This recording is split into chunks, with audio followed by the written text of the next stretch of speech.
Magic Treehouse, book number 2, The Night at Dawn. Chapter 5, Trapped. "Come on," cried Annie. "Hurry!" Jack raced behind her. "Here, quick!" Annie dashed toward a door off the hallway. She pushed the door open. Jack and Annie stumbled into a dark, cold room. The door creaked shut behind them. "Give me the flashlight," said Annie. Jack handed it to her and she switched it on. "Yikes!" said Annie. A row of knights was right in front of them. Annie flicked off the light. Silence. "They aren't moving," Jack whispered. Annie switched the light back on. "They're just suits," Jack said. "Without heads," said Annie.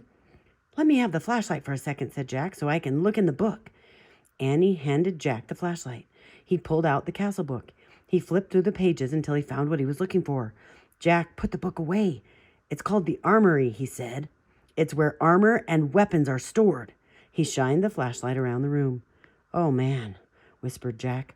The light fell on shiny breastplates, leg plates, and arm plates. Shelves were filled with helmets and weapons. Shields, spears, swords, crossbows, clubs, and battle axes hung on the walls. Voices came from the hallway. "Let's hide," said Annie. "Wait," said Jack. "I've got to check on something first." "Hurry," said Annie.